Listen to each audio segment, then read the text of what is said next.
Welcome to Unity. Please stand and join us in our opening song.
Good morning, Unity of Wilmington.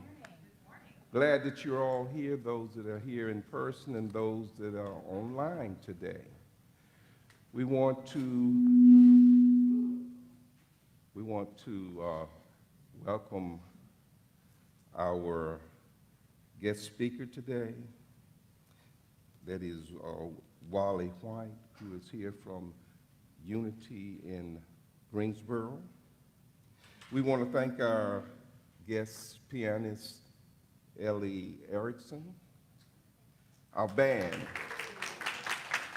Justin Lacey on guitar, and John Hill on percussion. All right.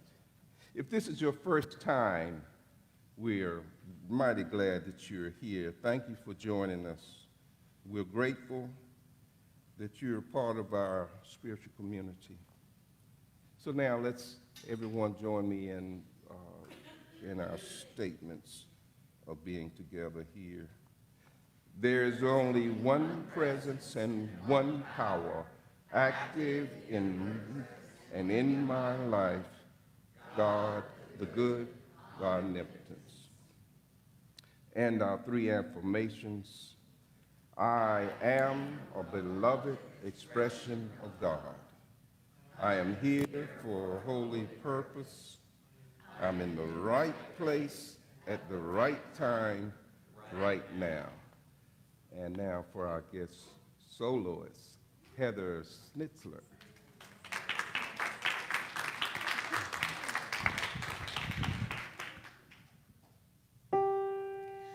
Under the glow of the very bright lights,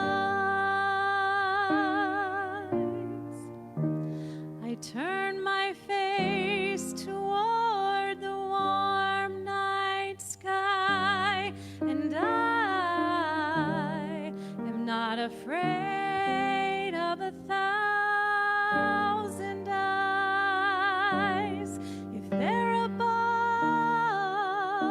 500 smiles. Oh, I used to think, what wouldn't I give for a moment like this?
I'm not afraid to fly when it's above 500 miles. Oh, I used to think, what wouldn't I give for a moment like this moment, this gift.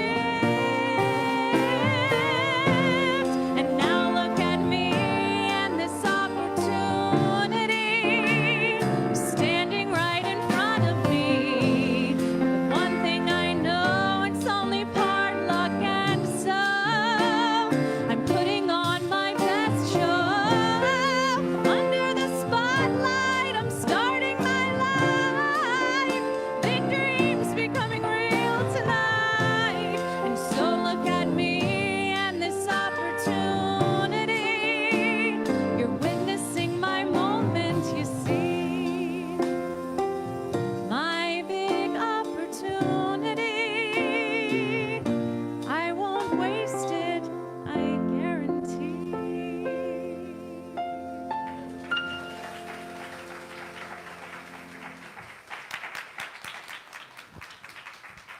Thank you. Thank you again, Heather. I want to introduce to you our guest speaker today, Reverend Wally White.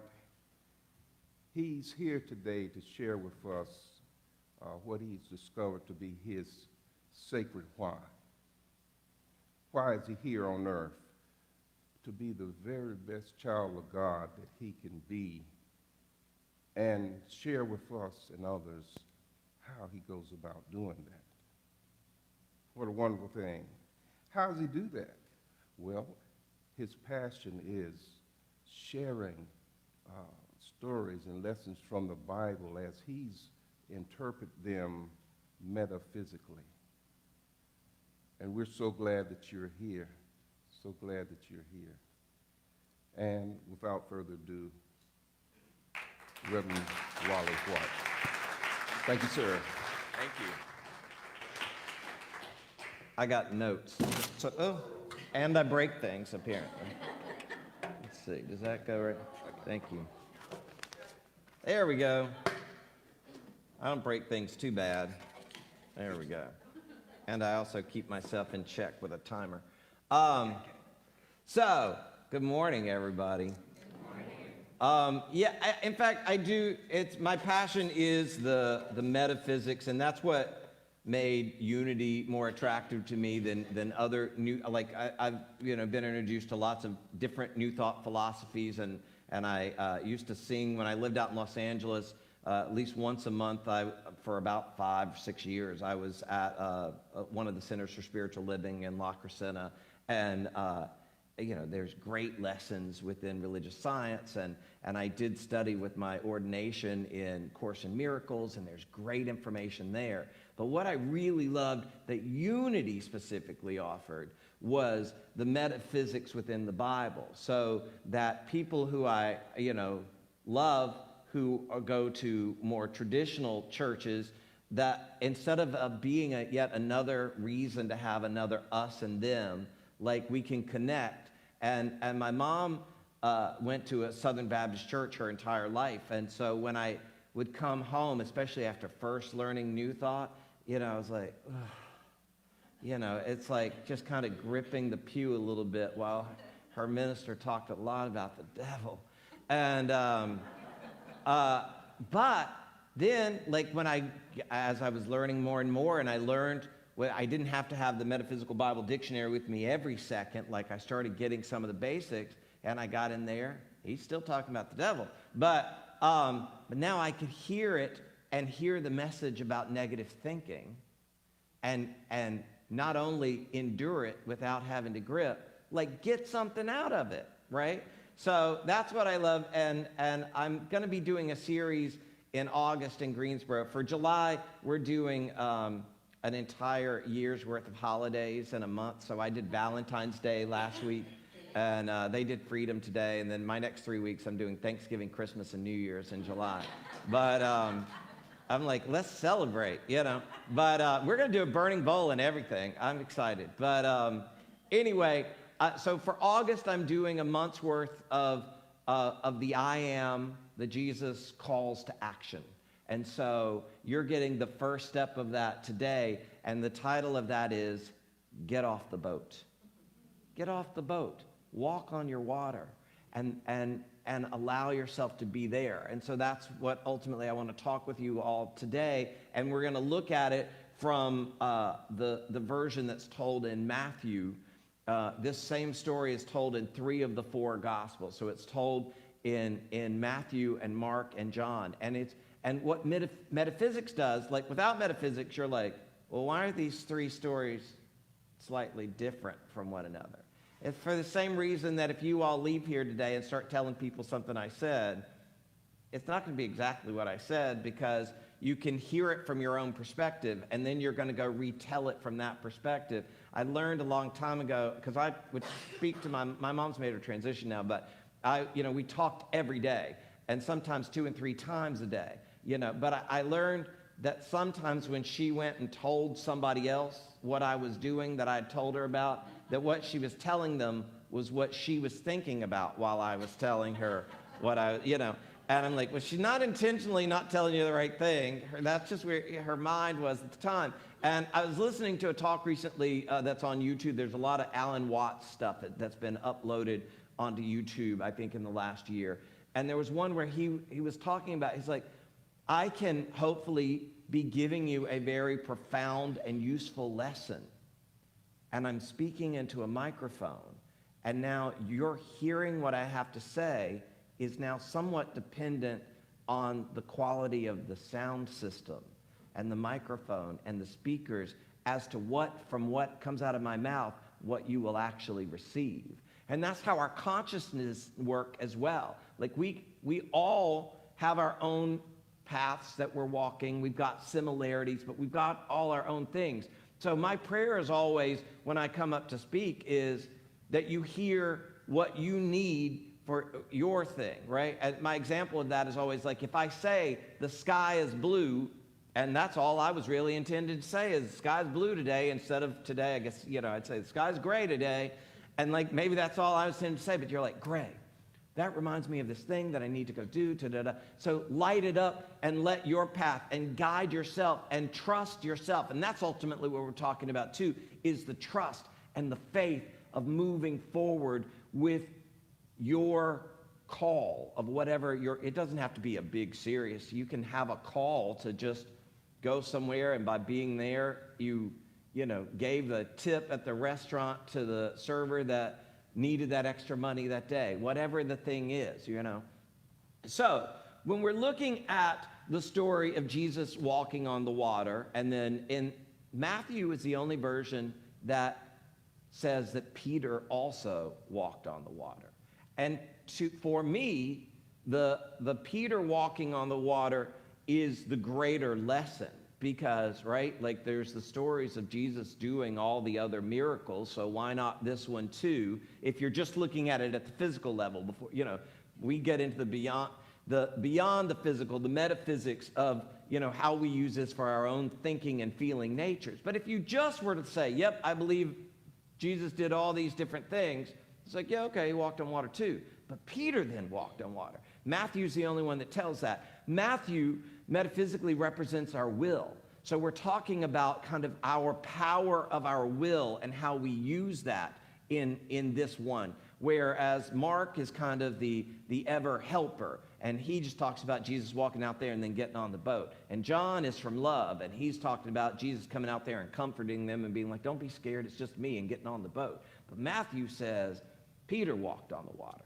So one of the things that I like about metaphysical interpretation, and where we may all take this same story and come out slightly different in what the message is, again, because it's from our own perspectives. And so sometimes some of the words mean different things. Water, for instance, has a couple of different meanings. This came out of the Revealing Word. It says water, in its different aspects, water represents weakness and negativeness, cleansing mental potentiality, and in some cases, life or vital energy. So it can mean negative emotional thinking, or it can mean cleansing, right? So it's like, well, how do you know that? Well, the same way we know how to use the English language. Like, you know, it's the same words that we use that have the different meanings. So in this particular one, if you look, I like to like find the famous verses that I speak about and then read up to figure out like how we got there, right?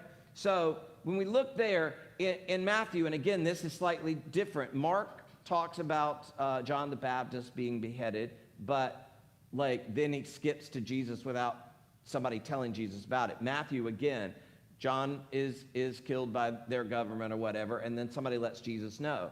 John doesn't even mention John the Baptist in the book of John. So in this particular one, there's a moment where John the Baptist is killed, and Jesus is notified. And Jesus is then going to go get alone to kind of do a check-in, right? To get quiet. Except all these people followed. Well, people metaphysically are all our ideas. And so when you say, I'm going to go sit down and get quiet, how often do you just immediately get quiet? Or do you think, all right, I'm going to meditate right now. I'm going to be peaceful. I'm going to think about water trickling in. Water. I've got 5 loads of laundry to do right now, right? You know, and like those are the people rushing in, right?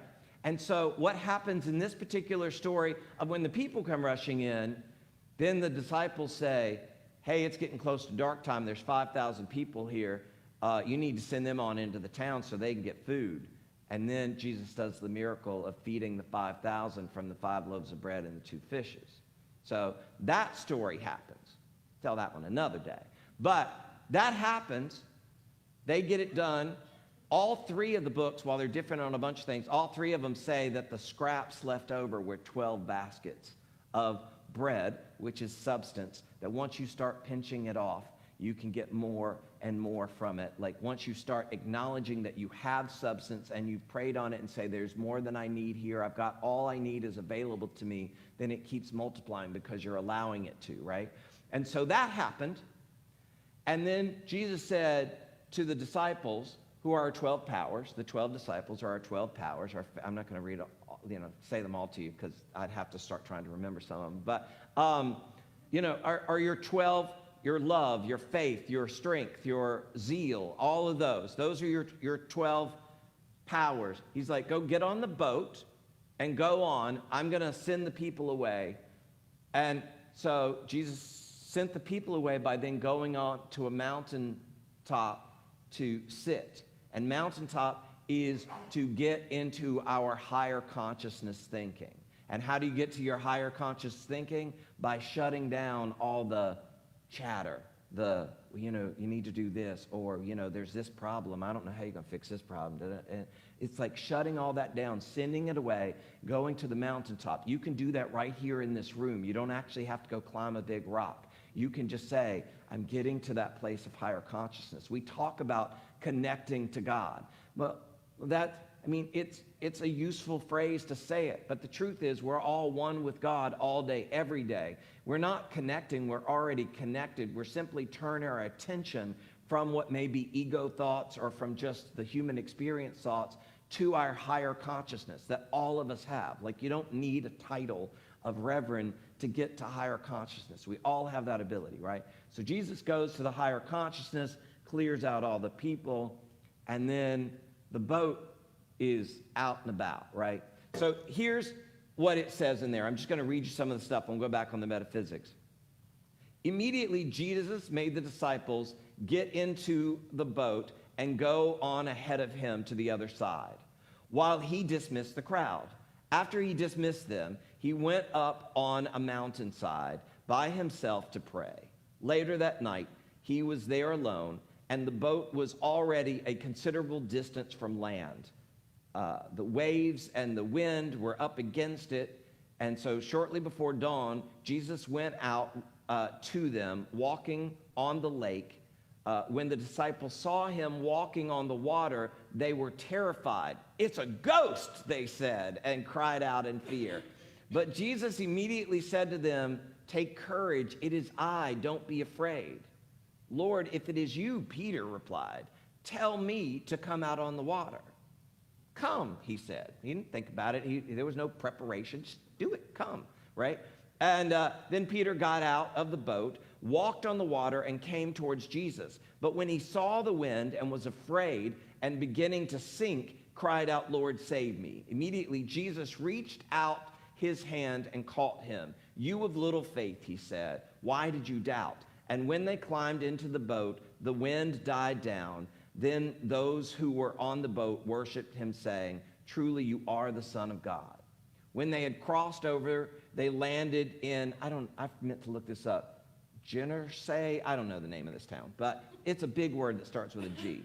And when the men of the place recognized Jesus, they sent word to all the surrounding country. People brought all their sick to him and begged him to let the sick touch the edge of his cloak, and all who touched it were healed. That's that story.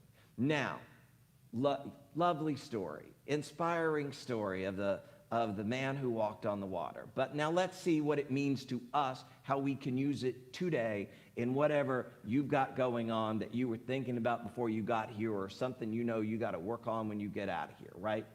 We go back into it. Immediately, the I am, the example of using the God within us, let our powers know to get the positive thinking going above the unstable thoughts. Meaning the water is the unstable thoughts, and that boat is the stabilizing. Like, get on your boat, get above it, right? Walk above it. Clear out the people, clear out all the thoughts, get into a prayerful position so that you can go to your higher consciousness. And even then, after you've done that, now you're ready to get back going again. And what? The stable thoughts are far from land. The land is your stability of all this, right? And so now you still got work to do, because now it's like between you and that stability is the rocky emotional thoughts. How many of you have been like, okay, I'm going to work on this, I'm going to pray on this, I'm going to use my affirmative prayers I learned at Unity, I'm clear, I see the truth of this, I am whole and perfect and complete. Amen. I don't know how I'm going to do this, right? Well, that's okay. That's a natural part of it. When you catch yourself in that, you say, I do know how I'm going to do this. I am not going to go swimming in those negative thoughts. I am going to walk above them because I can, because I'm that powerful, because I am one with God. God's not some old man sitting on a cloud. God is me. God is us. We are the collective consciousness of the creation of everything.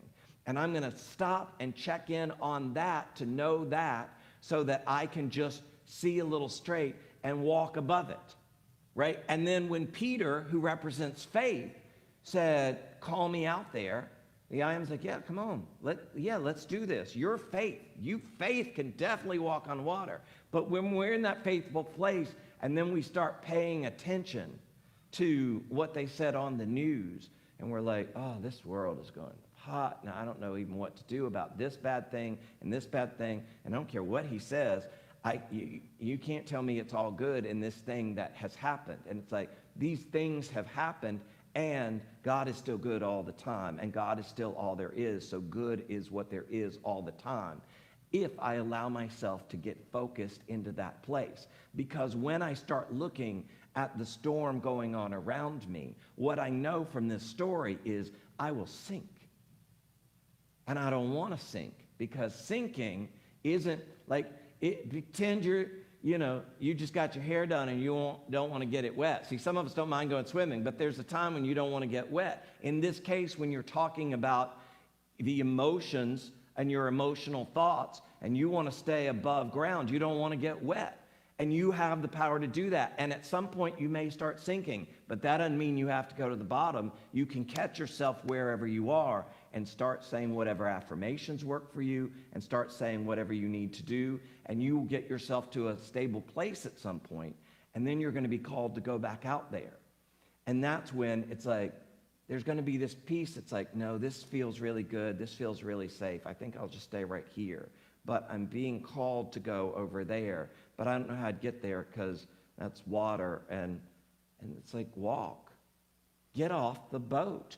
Walk. You have that power, not because I say it. Don't believe me. Just go check it out for yourself. You are powerful, and you are the thinker of your thoughts. That's the key information. You are the thinker of your thoughts. So if somebody comes up and it's like, well, she made me so mad, that is a lie. I don't care what she did or said. She gave you an invitation to be so mad. But if you got so mad, you accepted the invitation. Well, here's the good news. Even if you accept the invitation, even if you show up at the so mad party, just because you showed up doesn't mean you have to stay. Because you are also the controller of you.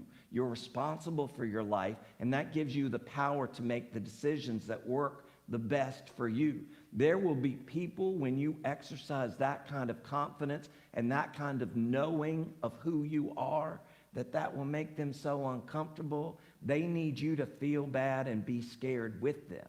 And if you're like, no, I'm not scared of that, they're going to be, well, you're just not even being honest about what's going on. You're just an ostrich with your head in the sand. It's like, that's right. I'm not looking at that crap. I'm only going to look at what is serving my highest and best. And if you can't participate in that, I'll see you when you're ready. But I'm not talking to you about that, because that doesn't serve me, and I will sink if I do that. I'm going to get off the boat because I have the strength to walk on the water, because the water is, I'm going to rise above the negative thinking that does not serve me.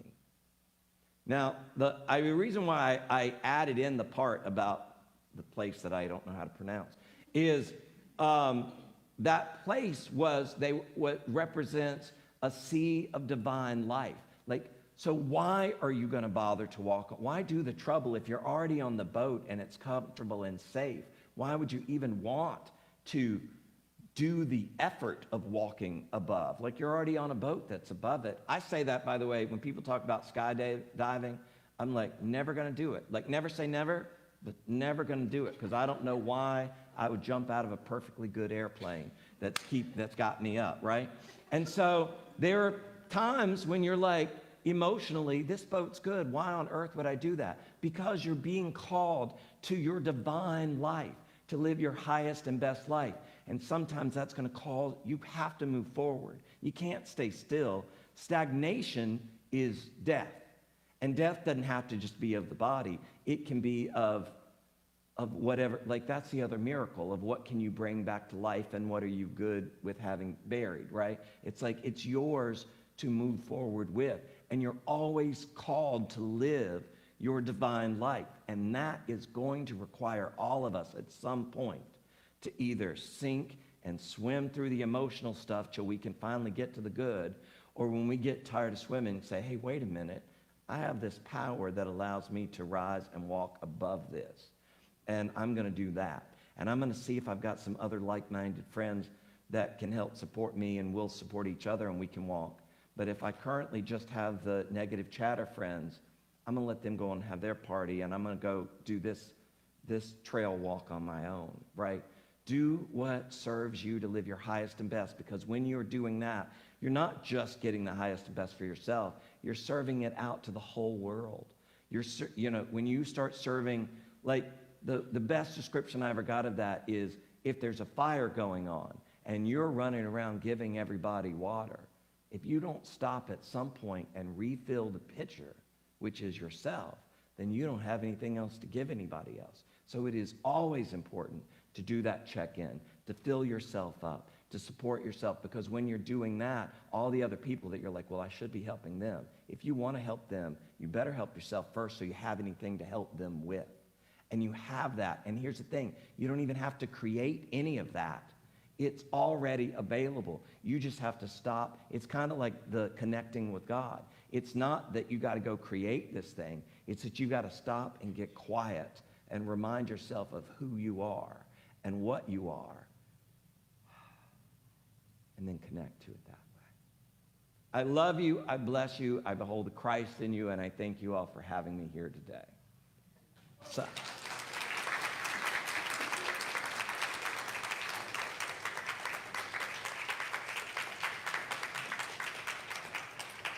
So we will now go into a little meditation time. So I invite you to do whatever is comfortable for you, but if you'd like, close your eyes.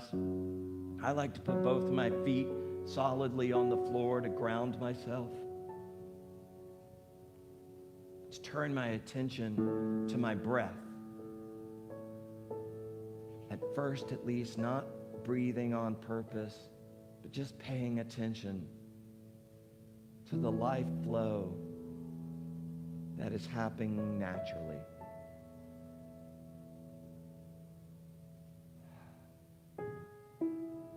Breathing in and then holding it for a moment and then breathing out. And as you get into sync with your breath, allowing your shoulders to just drop a little bit more each time you exhale. Releasing any worries or concern. Knowing, not thinking, but knowing that it is already all right. Affirming for ourselves individually, I am one with God. That makes me one with all people. So if I need help with something, it's available. It makes me one with all life, everywhere, equally present. I don't have to know what the person on the other side of the planet knows. I only have to know that we are working together. I am one with the one. Because God is all there is. I am an individual expression of God.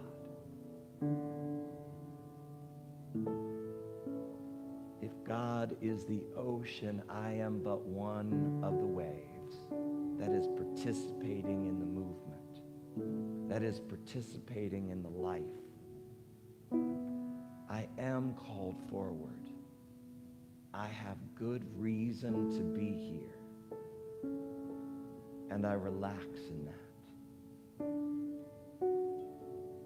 And as I relax in it, I feel the power of it. That ever-flowing power that will never force itself on me, but is always there to support me. I am supported. I am loved because I am love. I feel peaceful, especially when I remind myself that I am peace. I am oh so joyful, especially when I remind myself that I am joy.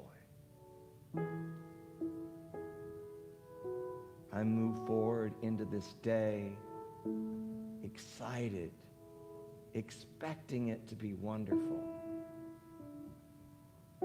I let it be well. I let it be so. And so it is. And amen. Thank you all. Okay, thank you, thank you, thank you. Wow, if you've been inspired, like I have, by Reverend Wally White, if you've been moved or inspired like I have, we're asking for, at this time, that you support Unity of Wilmington. Help us thrive as your spiritual place of nourishment. You can give on Facebook, on our website, or Venmo. Or if you're here, you can place your offering in the basket. So at this time, there's one more. Amazon Smile. If you can link Unity of Wilmington to Amazon Smile, then as you purchase items, we will receive donations from them as well. Okay? I invite you to join me in our mudra. Divine love through me blesses and multiplies all that I am, all that I give, and all that I receive. And so it is. Heather.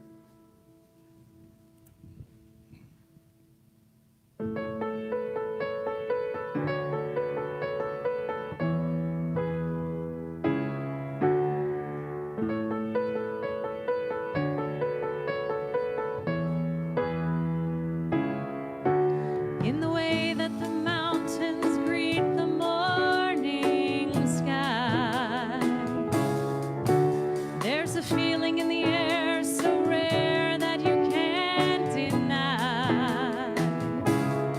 Sweeping forward unrehearsed, spreading over all the universe, an awakening, uncompromising, joy rising, joy rising, joy rising, joy rising, joy rising, joy rising, yeah, yeah, yeah.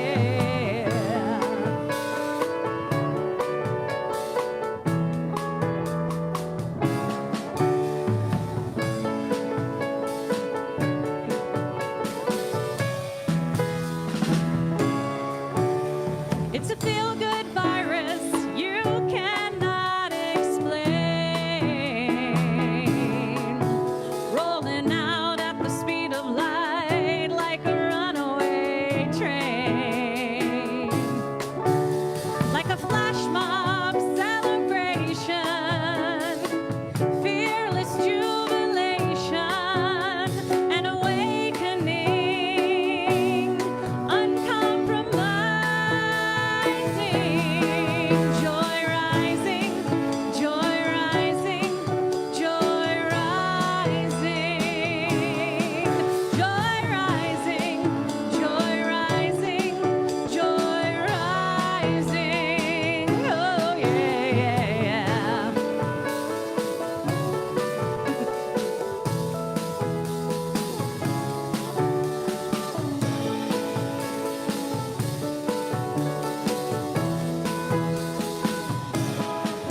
It's in the moment of creation when a new idea is born. It's there in the room when you wake on Christmas morn. It's happiness squared times ecstasy.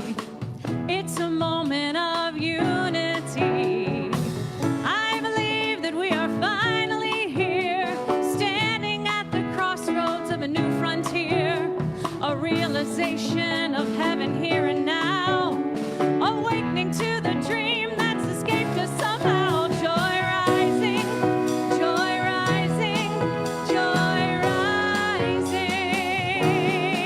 joy rising, joy rising, joy rising, joy rising, joy rising, joy rising, joy rising, joy rising,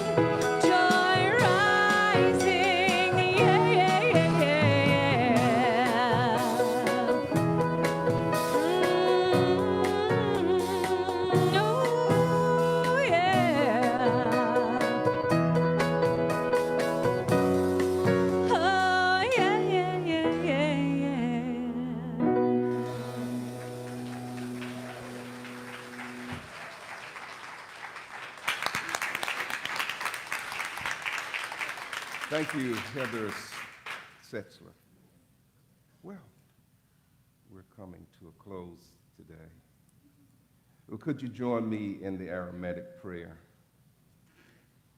Father, Mother, birther and breath of all, create a space inside us and fill it with your presence.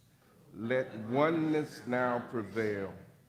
Your then moves through ours as energy fills all forms. Give us this day our and spiritual nourishment. Untangle the knots of errors that bind us as we release others. Don't let appearances make us forgetful of the source, but free us to act appropriately. Age to age, from you come the glorious harmonies of life.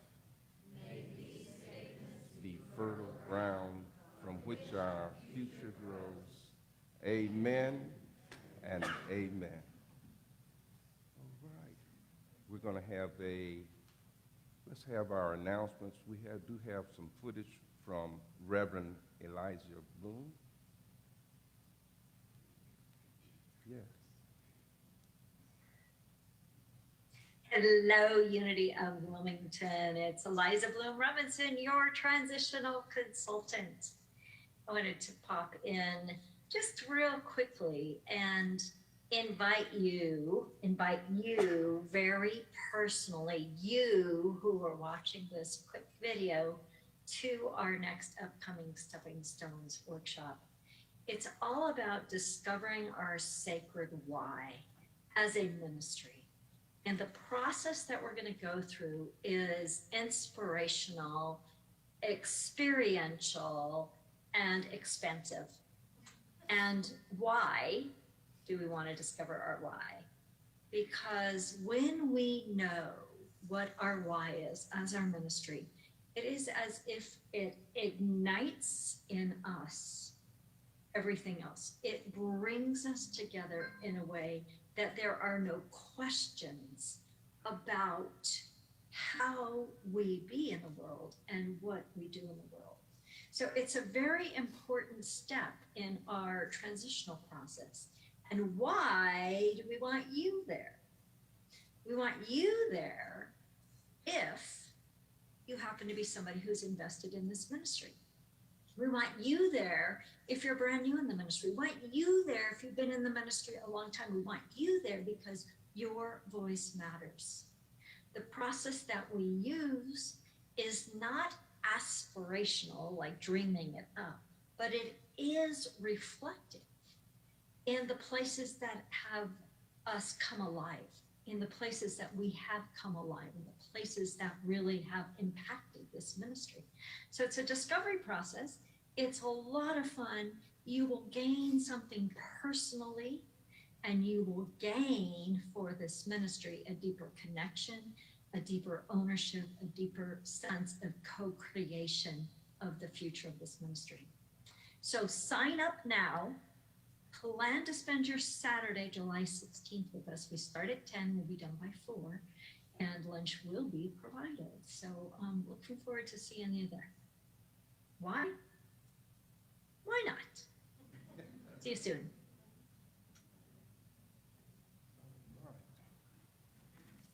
So, for further announcements, humana. Do I have announcements? Yeah, it's Soup Sunday today. Let me see. Announcements. Okay. Whoop. Okay. Congregational workshop. Oh, yeah, Saturday, July 16th. Discovering your special why. Please RSVP, sign up in the back. Leave us your email. Contact Wendy at admin@unitywill.com or call 910-763-5155. Okay. So Sunday special, we have Reverend Elijah followed by Community Connection on Sunday, July the 17th. Oh yeah, the prayer box. Be sure if you would get. It will be approximately an hour. Yeah. Prayer box. If you put your concerns or your celebrations in the prayer box, we'll pray over them here for 30 days. Then we'll send them on to Unity, Worldwide Unity, where they'll be prayed for another 30 days. We have prayer partners. If you're in need of prayer, would you stand up? We have 3 prayer partners present today. They'll meet you after the service and have prayer with you. The e-blast, sign up for the e-blast. It's on our website. In the upper right-hand corner under Connect. Or use the sign-up sheet in the back of the room and we'll do it for you. Oh, yeah. And lastly, today, our percussionist, John Hill, who has been with us for several years, this is his last performance for us. Oh, yeah. Thank you so much, John, for being a part of our service. Thank you so much.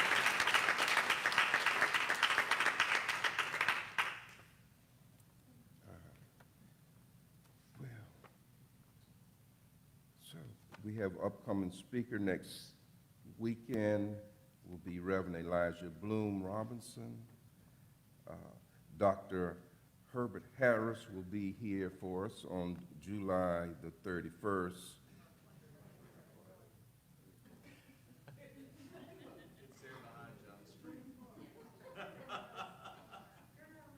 Okay, we'll go with that one.